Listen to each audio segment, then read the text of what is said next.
Se você conseguisse aumentar a rentabilidade dos seus títulos de renda fixa, mantendo a segurança e conseguindo, por eficiência tributária e eficiências nos custos embutidos para poder fazer a negociação, você escutaria um vídeo de 20, 30 minutos? Porque o que eu te proponho nesse vídeo é aprender a domar o leãozinho da Receita Federal e sim, ser um ninja que desvia de taxas que muitas outras pessoas pagam. Pode parecer que eu vou te falar de uma técnica milenar que só 10 pessoas no planeta sabem, mas na verdade não.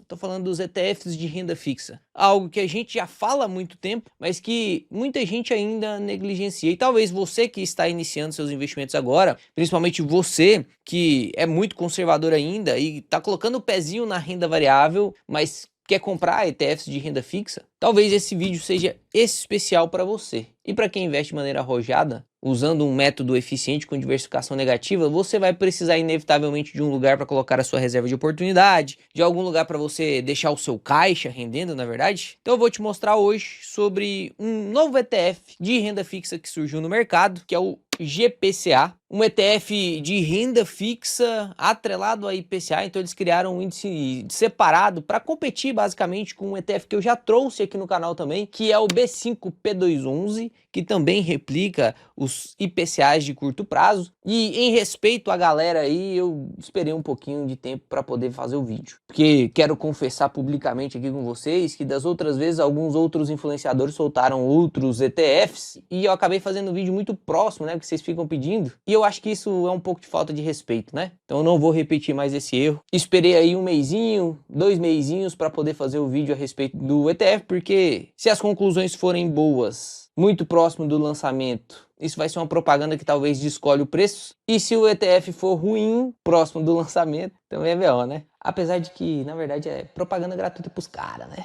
Mas vamos lá!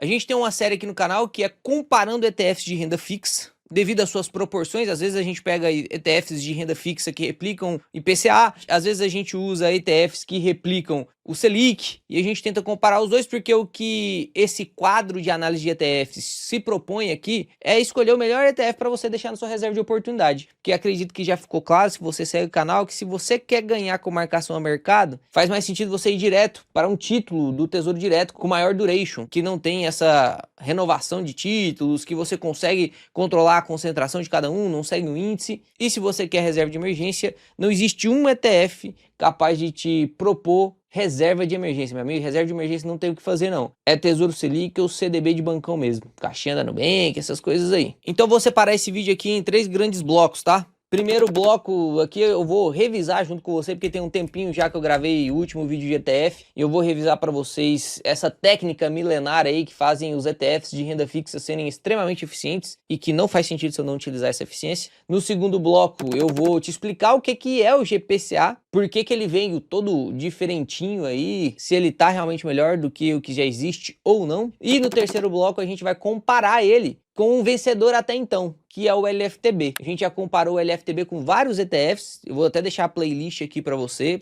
ver depois. A última comparação, se não me engano, foi LFTB com B5P211 para reserva de oportunidade. É óbvio que eles têm objetivos diferentes e eu vou finalizar o vídeo falando sobre isso, mas eu quero começar aqui te explicando por que você deveria prestar atenção nos ETFs de renda fixa. Então hoje, para que você consiga comprar renda fixa, e aí tô falando aqui de títulos do Tesouro Direto, você tem um site para isso, né? Você digita aí no Google Tesouro Direto e aí você vai entrar lá no Tesouro Direto, que é uma plataforma criada pelo Selic, que é o sistema de liquidação e custódia do Tesouro Direto. A Selic é a taxa, o Selic é o sistema de liquidação, beleza? Então o Selic, que é o sistema de liquidação, criou o Tesouro Direto para que pessoas físicas consigam investir em títulos criados pelo governo. Então aqui a pessoa física investe em Tesouro Selic, investe em Tesouro pré-fixado e investe em Tesouro IPCA. Aí os IPCAs mais aqui estão divididos em IPCA normal, a gente tem o IPCA mais com o juro semestral, aí agora a gente tem o Renda Mais e temos também o Educa Mais, né? São todos exemplos de títulos de IPCA+, tá? Todos os exemplos, cada um tem a sua característica e existem um melhor do que os outros para cada um dos objetivos. Os tesouros pré-fixados eles são divididos em os pré-fixados normais e os pré-fixados com juros semestrais. E o Selicão é o Selicão, tá lá o Selicão normal, né? Agora vai surgir também o Tesouro Reserva, que aí a gente vai falar sobre isso quando isso ficar liberado para todos os corretores, porque hoje só quem é correntista no Banco do Brasil consegue acessar, então você não consegue investir ainda em todos os corretores, mas a gente vai falar sobre isso especificamente, tá? Então o Tesouro Direto possibilita que a pessoa física invista nesses títulos aqui que são emitidos pelo governo. Correto? Até aí simples, né? E a B3 cobra, a B3 cobra uma taxa de custódia de 0,2% ao ano da pessoa física para investir nesses títulos. Existe uma exceção. No Tesouro Selic,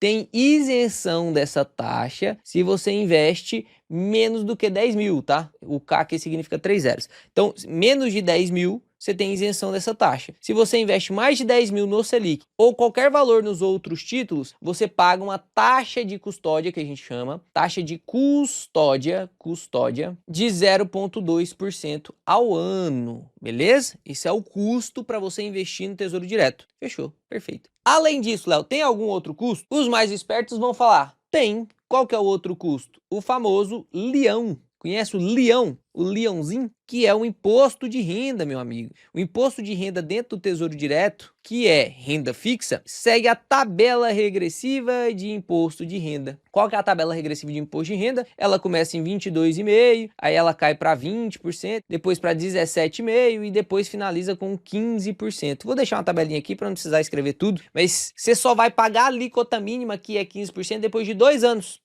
720 dias, porque se for 2 anos mesmo é 730 dias, né? Mas é um detalhezinho de 720 dias. Então, a partir de 720 dias, você paga o mínimo. Então, você tem este custo aqui, que é a taxa de custódia, e este custo aqui, que é o imposto de renda sobre o lucro, de no mínimo 15%. Se você deposita hoje e saca amanhã, você paga 22,5%, beleza? Aí surgiram, então, a jogada de mestre. Os famosos ETFs. Os ETFs, eles vêm aqui e bagaçam com isso aqui tudo. Por quê? Porque os ETFs, eles seguem uma regra diferente. Vou te apresentar. Os ETFs são pessoas jurídicas, então eles são PJs. Os PJs podem comprar no Tesouro Direto? Acabei de te explicar. O Tesouro Direto é uma plataforma criada pelo Selic para que pessoas físicas possam investir no Tesouro Direto. Então, PJ pode investir no Tesouro Direto? Você, com a sua empresa, você pode entrar no site Tesouro Direto e comprar Tesouro Direto?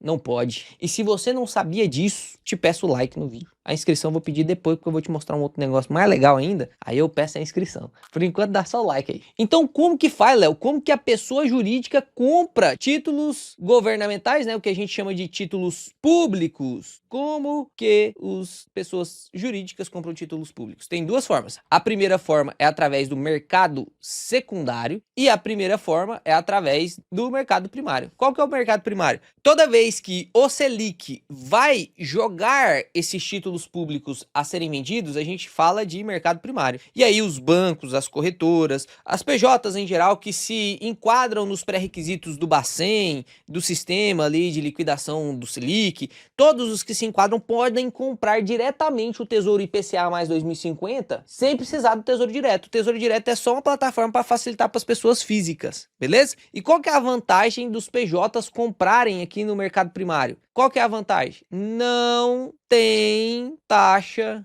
de custódia. Não tem taxa de custódia, meu amigo. Não tem. Então, sabe aquele 0,2%? Não tem aqui.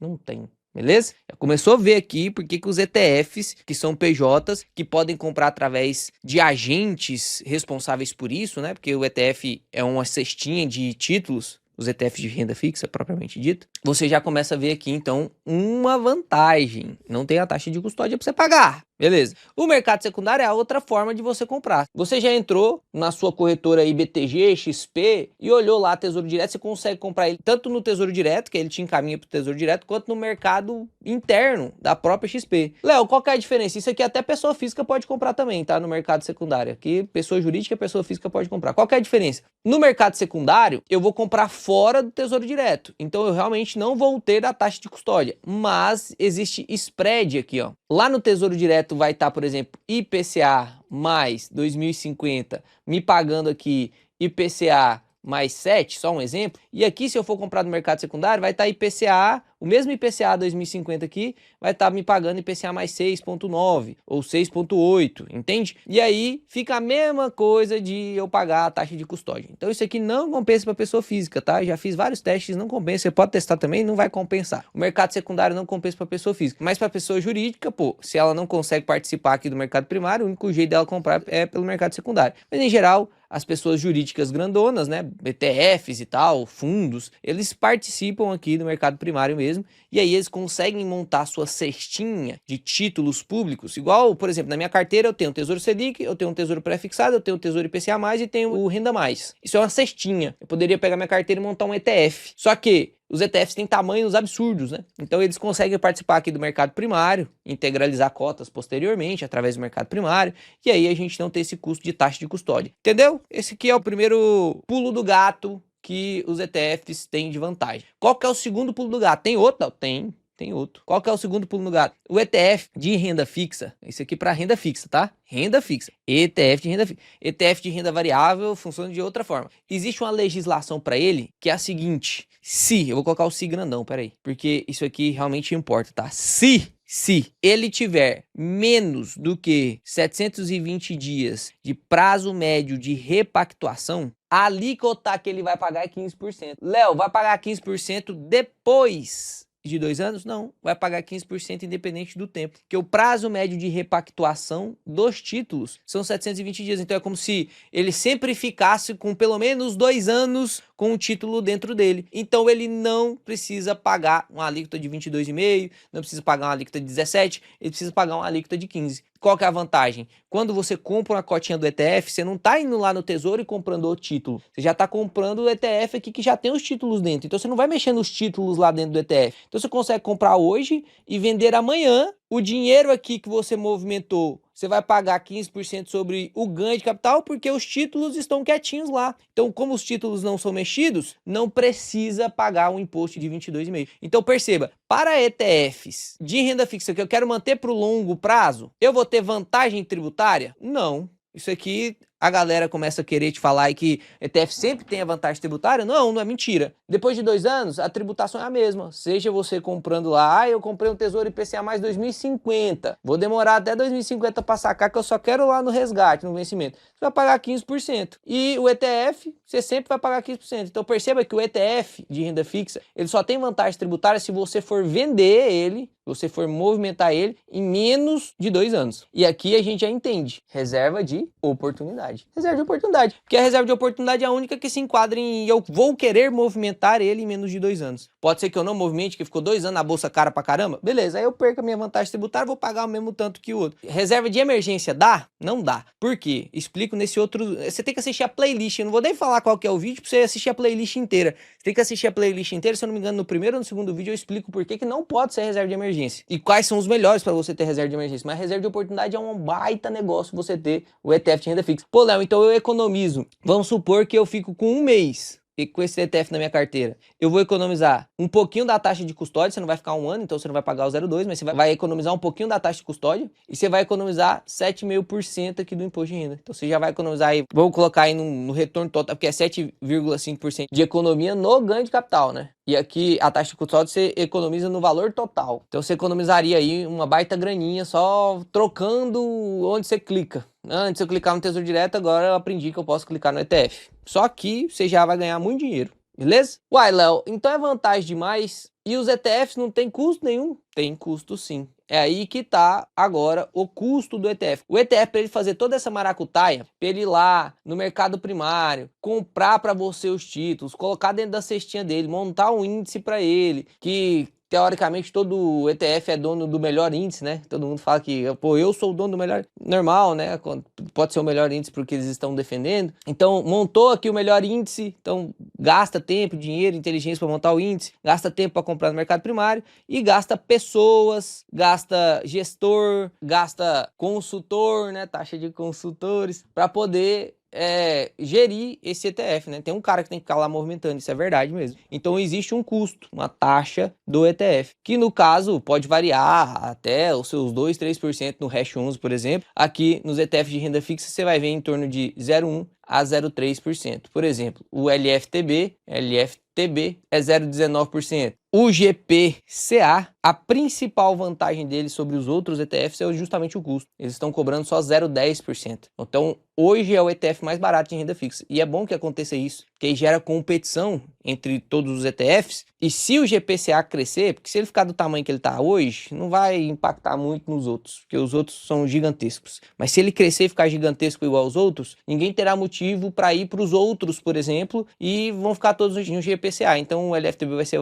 forçado a baixar a taxa, e aí a gente vai ter vantagem para os clientes em geral, né? Para nós que somos investidores, isso aqui é uma vantagem para o investidor. Agora que você já entendeu quais são as vantagens de você investir através de um ETF de renda fixa, espero que tenha ficado claro. Se não ficou, volta no vídeo, assiste de novo. São as duas vantagens clássicas aqui. A gente tem que entender o que tem dentro do GPCA, né? Vamos entender o que tem dentro do GPCA? Como que eu faço para analisar um ETF? A primeira coisa que você tem que fazer é abrir a página do ETF. Então eu estou aqui na página do GPCA, né, um ETF do Tesouro IPCA. A cota patrimonial hoje está em 25,15. Uma das vantagens é que ele também é negociado mais baratinho, né? Normalmente os ETFs eles saem com cota de 100, esse aqui saiu com cota de 25. Tem a taxa global de 0,075 e uma taxa de custódia aqui de 0,025. Então a taxa total vai ser de 0,1%. É mais barato do que a taxa de custódia do Tesouro, é mais barato também por conta da vantagem tributária, né? Enfim. E ele faz rebalanceamento mensal, ó. A liquidação, como é um ETF de renda fixa, sempre é em D+1. Vende hoje para receber no próximo dia útil, tá? Então o rebalanceamento ele é mensal. E aqui, olha que legal. Se você olha aqui, ó, ele dá aqui o disclaimer, né, o objetivo dele. Replica o desempenho diário do Teva IPCA há 2 anos, um índice cuja carteira é composta por NTNBs com vencimento entre 40 dias e 6 anos. NTNB nada mais é do que IPCA+,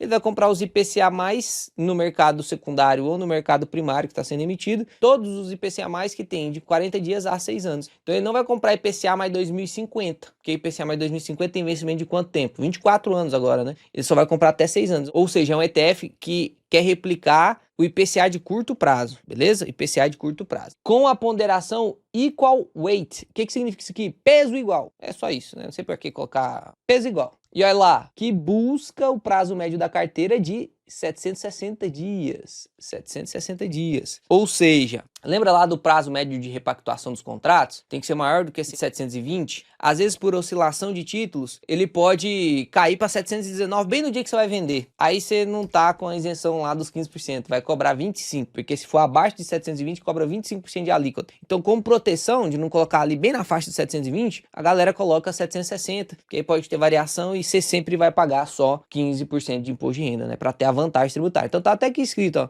vantagem tributária, 15% sobre o imposto de renda, destaque do fundo oferece proteção contra a inflação. Isso não é próprio do ETF, né? É do título que tem dentro do ETF, baixo custo, é realmente o menor custo entre os ETFs atrelados à inflação, tá? 0,1% aí, é bem barato. Vai ter que ter bilhões aqui de patrimônio para poder pagar as contas dele. Isso é inclusive um dos problemas que eu vou citar aqui. Então a duration é bem pequenininha, 2 anos, isso tem pouca marcação ao mercado. Já te expliquei também o que é a duration nesse vídeo aqui. Esta aula aqui, ó, tem aqui 50 minutos de aula. Eu já paguei um curso, isso aqui é palhaçada que eu vou te falar, né? Eu já paguei um curso de R$2.000 de uma profissional do mercado aí sobre renda fixa para poder aprender marcação de mercado. No final, eu tentei perguntar a este mentor, né, ou esta mentora, uma dúvida lá sobre marcação de mercado e não consegui ser respondido. Nesta aula aqui, depois de 2 anos estudando, está a melhor aula que você assistirá sobre marcação de mercado. Vai lá e confere e depois deixa nos comentários se a aula foi boa ou não. Vai economizar pelo menos uns R$2.000 assistindo essa aula aí. Então aqui eu vou baixar a lâmina do fundo e o portfólio do fundo aqui, o regulamento eu já li e vou te dizer aqui quais são os principais pontos, tá? Aqui embaixo você vê o tamanho dele, ó. Patrimônio líquido de 98 milhões, cresceu bastante, estava 22 milhões a uma época que eu ia gravar o vídeo, aí eu decidi esperar um pouquinho para respeitar, né? E aí agora você consegue ver que já subiu um pouquinho. O Grupo Primo é muito grande na parte de consultoria, né? Eles têm a Portfel lá que cuida de carteiras, não vou nem entrar no quesito aqui se é bom ou não o serviço, mas, por exemplo, eles podem indicar, se o ETF é bom, não tem problema nenhum, os caras lá indicarem para os seus próprios clientes comprarem o próprio GPCA, entendeu? E aí é fácil, então, capitalizar esse tipo de ETF. Não fácil, mas tem uma facilidade maior do que se fosse alguém que estivesse lançando um ETF que não fosse um influenciador, que não fosse uma pessoa com um número de seguidores tão grande quanto eles, né? Pô, o Grupo Primo tem o Primo Rico, tem o Bruno Perini Acho que é os dois só, né? Então, pô, dá para crescer, né? Tomara que queira, de verdade, para poder pressionar os outros. Aqui a gente consegue ver os títulos do ETF. Eu vou até abrir aqui dentro do próprio portfólio, é o documento lá que você consegue baixar. Isso aqui é a mesma coisa que tá aqui, tá? Só que aqui eu achei melhor de ver, mais organizado, ó. Então ele tem IPCA 2026, 21 milhões, que é 21% do peso. Lembra que ele falou que queria ser pesos iguais, né? Então aqui você consegue ver que tem, ó, 16, 16, 16%, 16%, aqui tá 21 e aqui 11. E ele sempre rebalanceia isso aqui mensalmente. Então provavelmente no próximo mês ele vai rebalancear. Vai vender um pouco aqui de IPCA mais 2026 e colocar um pouquinho mais do IPCA mais 2031. Ah, então, pelo menos essa é a promessa, né? De ser pesos iguais. Então a gente consegue ver aí que atualmente tá um pouquinho desbalanceado aqui para menor duration. Então, para quem gosta de menos volatilidade, tá até melhor balanceado dessa forma. Quando colocar IPCA mais 2031, vai ser o IPCA que tem mais longa duration, né? Vai ficar ali um pouquinho maior do que o 2.03 que está hoje. Nada que vá mudar muito também não, porque a duration é muito pequenininha. Dentro do regulamento do fundo aqui, que tem 19 páginas, a única coisa a mais que eu vi que eu tenho que te falar é que os custos que são realmente explícitos é essa taxa global mais taxa de custódia que dá 0,1%. Mas ele deixa claro aqui dentro do regulamento, e não é só com GPCA, mas com todo, tem que ser honesto aqui, é com todos os ETFs, a gente também tem possibilidade de pagar com emolumento, pagar com liquidação, pagar taxa de venda antecipada, pagar com spread, porque algumas vezes você vai negociar em mercado secundário, principalmente se você tem uma carteira que tem que fazer muita rotatividade, né? Então duration mais curto, os títulos vencem sempre, todo ano, e aí você tem que ficar fazendo essa movimentação, você provavelmente vai pagar um pouquinho mais de taxa nesses spreads aí, que é normal. Todos os ETFs, eles sofrem isso aí. Quanto maior o ETF, talvez menos spread ele pague, né? Porque mais vai comprar com o mercado primário, através da integralização de cotas, enfim. Mas é um risco para todos os ETFs, só para deixar claro aqui. E aqui a gente consegue ver a lâmina. Ele é um ETF criado muito recente, né? Então a gente tem aqui desde 18/5 até aqui 30/6. Eles criaram aí para seguir esse índice TEVA e TBR aqui de IPCA 2 anos. E você consegue perceber que o GPCA, que é o ETF, você vê a qualidade no ETF, se ele consegue replicar o índice ou não. Você consegue ver que ele está conseguindo replicar o índice aqui muito bem. É óbvio que aqui tem 45 dias, né? Mesmo se fosse possível descolar, não ia dar para descolar em 45 dias, a não ser que o ETF fosse realmente muito ruim e não conseguisse seguir o índice em 45 dias. Mas eu fiz um estudinho aqui, peguei para fazer alguns backtests e criei aqui uma tabelinha. Porque qual que é a intenção do vídeo agora? A intenção do vídeo é, primeiro, a gente chegar na conclusão se o GPCA é bom ou não, e segundo, depois comparar ele com o vencedor do último vídeo de competição. O último vídeo de competição foi LFTB com B5P211, com o objetivo de reserva de oportunidade, porque perceba, B5P211 tem títulos atrelados a IPCA e o LFTB tem títulos atrelados a Selic. Então você vê que o objetivo é diferente. Só que no frigir dos ovos, se você vai colocar o seu dinheiro aí, sei lá, seja para manter para o longo prazo, ou seja para reserva de urgência, a gente quer aquele que tem maior rendimento. Não é verdade? Eu já te provei algumas vezes aqui no canal, através de estudos estatísticos, backtest desde 1996, que o CDI ele ganha muito bem dos títulos públicos de curto prazo. Em geral ele ganha, não é sempre, não é em toda janela, mas em geral ele ganha. Ou fica pau a pau, né? Ou fica pau a pau. Então, por exemplo, nesses momentos aí, nos últimos 5 anos, o CDI tá dando paulada nos títulos públicos de curto prazo. Enquanto, se a gente pega uma janela mais longa, os títulos públicos de curto prazo ficam pau a pau com o CDI. Então, você percebe que se você investir num ETF, seja atrelado a Selic, seja atrelado a IPCA de curto prazo, se o seu objetivo é manter o seu poder de compra, você vai conseguir com os dois. Se você quer mais segurança, atrela aqueles que é IPCA, né? Porque o IPCA pelo menos vai repassar o IPCA. Apesar de que o Selic, aí é isso que eu tento comprovar nesse estudo que eu gravei nesse vídeo, o Selic ele acompanha muito bem esse IPCA. Aqui no Brasil a gente realmente tem taxas muito altas, o que não é muito comum nos outros países, né? Por isso que nos outros países o pessoal investe em IPCA mais e tem ganho sobre a taxa livre de risco, né? Enfim. Então chegando aqui na conclusão, o GPCA 11, ele é um ETF que não reinventou a roda, é basicamente o B5P2+. A diferença do B5P211 é que ele não tem pesos iguais. Então a principal diferença aqui é pesos iguais, é isso, basicamente é isso. E o B5P211, como o próprio nome já diz, B vem de entende de B e 5 de 5 anos, então ele vai só até 5 anos. E no caso do GPCA, ele vai até 6 anos, né? De 40 dias até 6 anos. Então são diferenças assim que, no fundo, não vai mudar muito sua rentabilidade. Qual que foi a grande tacada aqui, a grande aposta do Grupo Primo aí em lançar esse ETF? É justamente cobrar mais barato. Então eu tô competindo por preço mesmo e tá cobrando 0,10. Eu acho isso excelente. Eu acho isso excelente, porque se eles se transformarem num grande ETF gigantesco mesmo, pô, o Itaú com o B5P211 vai ficar pressionado de, pô, vou baixar minha taxa aqui também, porque o GPCA lá bateu os meus 3 bilhões aqui, que eu já tenho de patrimônio, eles estão com 98 milhões. Talvez, se isso acontecer, o B5P211 abaixe um pouquinho essa taxa. É bem legal, né? Agora, se ele substitui o ETF que está no trono aí ganhando como reserva de emergência, a gente precisa ver em quesito de rentabilidade. No último vídeo, inclusive, eu deixei um detalhe muito importante lá do porquê que o B5P211 perdeu para o LFTB. Tem um motivo para isso, tem um motivo, que era a marcação de mercado.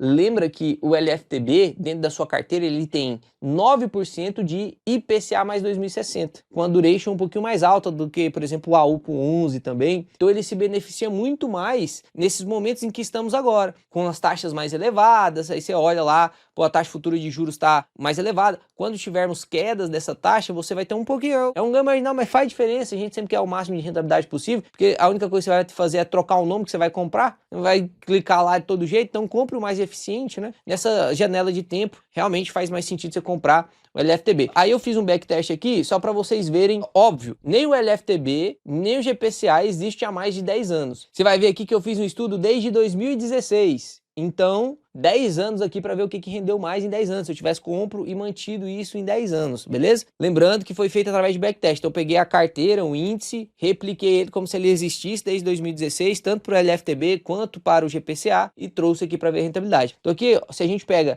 nos últimos 10 anos, percebe que quem ganhou aqui realmente foi o LFTB. E aqui eu até deixei 2 GPCA, em azulzinho tá o GPCA bruto, e em laranjinha aqui, né? Eu acho que eu confundo algumas cores às vezes. O GPCA líquido aqui, que é o laranjinha, você vê que ele rendeu um pouquinho menos. Por quê? Por conta da taxa, do 0,1% ao ano. Você vê que atrapalhou aqui em 2% da rentabilidade nos 10 anos, né? Quanto mais tempo a gente jogar para frente, mais vai ter taxa embutida e menor vai ser seu rendimento líquido. E eu não tô falando líquido de imposto de renda não, tô falando líquido da taxinha lá do 0,1. O LFTB ele cobra 0,19. Então ele cobra 0,09 a mais do que o GPCA. E eu já peguei ele aqui também líquido, tá? Mas você consegue perceber que mesmo líquido, ó, vou dar um zoom aqui, o LFTB, que é o verdinho, rendeu mais do que o GPCA bruto. E rendeu mais 5% aqui, né? Quase 6% mais do que o GPCA líquido. O LFTB líquido da taxinha, de 0,19. Imagina se o LFTB cobrasse só 0,10, né? Aí ia ser legal demais, né? Imagina. E o CDI aqui, ó, 150%. Você vê que ele não fica tão para trás assim dos IPCAs de curto prazo. Isso porque é só o CDI puro, não tem nada aqui que possa fornecer ao CDI um plus de rentabilidade com marcação ao mercado. Não, é só o CDI puro. Mas você vê aqui que mesmo se você estivesse investindo no CDI puro, você ficaria muito próximo. É óbvio que esses 13% faz diferença, né? Principalmente se o seu patrimônio vai cada vez mais crescendo, é 10 anos isso aqui. Então é óbvio que aqui eu escolheria investir em LFTB mesmo. E aqui, perceba, em momentos em que o CDI está muito alto, normalmente ele vai ganhar. Olha a janela de 3 anos aqui, CDI metendo pau em todos eles, tá vendo? Olha a janela de 24 meses aqui, CDI ganhando também. Olha a janela de 12 meses, ganhando também. Olha a janela de início do ano até agora, né? De janeiro até agora. CDI ganhando também. Então você consegue perceber que o CDI realmente vem ganhando. E o LFTB também veio ganhando aí do GPCA. Aqui nos últimos 12 meses ficou pau a pau, né? Aqui também quase pau a pau. E você consegue ver que o LFTB ele conseguiu sim vencer um pouquinho o GPCA. No fundo, vai fazer uma gigantesca diferença para você deixar um mês no LFTB ou um mês no GPCA? Não vai. Mas o LFTB, principalmente nesse momento em que estamos, provavelmente vai te entregar um pouquinho mais de rentabilidade. Depois, quando o CDI estiver lá na casa dos 2, 3, 4, se um dia Deus permitir que a gente viva isso de novo aqui no Brasil, né? Mas quando a gente estiver mais na média do CDI ali, na casa dos 6, 7, 8, 9, pô, o LFTB vai render menos. Principalmente porque se essa taxa Selic cair, a gente vai ver IPCA normalmente mais solto. Então, o GPCA, o B5P211 vai render um pouquinho mais. Então, nessas janelas onde a gente tem CDI mais volátil, né? Se a gente pega 10 anos é perfeito, porque a gente pega ali no finalzinho de 2015, que a Selic estava autona, e depois caiu, e depois subiu de novo. Você vê aqui que o CDI perdeu para o IPCA de curto prazo. Mas nas janelas mais curtas, realmente o CDI ganhou, porque, pô, é difícil ganhar de 15% ao ano aí de CDI, né? É óbvio que aqui, por exemplo, neste ganho aqui de 12 meses do CDI, se eu fosse vender, Nos ETFs eu pagaria só 15%. E aqui no caso do CDI eu pagaria 0,1%, caso eu tivesse mais de 10 mil investidos. 0,2% de taxa de custódia, mais, que eu não considerei a taxa de custódia aqui, porque a gente estava falando de ETF, mas no CDI, se eu fosse considerar investir no Tesouro Selic, a gente teria que considerar 0,2% aqui de taxa de custódia, porque tem um ano, e mais 20% de imposto de renda, né? E aqui no caso seria só 15%. Então tem essa eficiência tributária aqui na parte dos ETFs. Ah, Léo, mas não existe um ETF 100% CDI, 100% Selic? Porque aí a gente teria esse ganho com a mesma eficiência tributária desse aqui. Não tem, porque o Selic ele tem um prazo médio de repactuação de contratos de 1 dia. Então, se eu coloco 100% do Selic na minha carteira, que basicamente era o que o LFTS fazia, era só Selic, 100% da carteira, só Selic. Ele tinha um prazo médio de repactuação de 1 dia, aí ele não caía naquela lei de tem que ter mais de 720 dias para poder seguir a regra dos 15%. Então, ele pagava, na verdade, era mais, ele pagava 25%, enquanto a renda fixa normal paga 22,5%. Então, realmente não compensa. Então, a brilhante ideia do LFTB foi colocar lá 9% do Tesouro IPCA mais 2060 para jogar esse prazo médio de repactuação aí para 720 dias. E aí o AUP não reinventou a roda não, copiou o LFTB, ele modelou o LFTB com algumas mudançazinhas no índice, o jeito que vai rebalancear e tal. E a gente tem pós-BB hoje, que eu nem sei se eu fiz vídeo de pós-BB, se eu não tiver feito, vocês deixam aqui nos comentários qual é o ETF que vocês querem que comparem. Mas felizmente para alguns, ou infelizmente para outros, o LFTB acabou ganhando de novo para reserva de oportunidade neste momento. Pode ser que daqui 5, 6 anos a gente mude isso, porque o momento vai ser diferente. E pode ser que até lá tenham surgido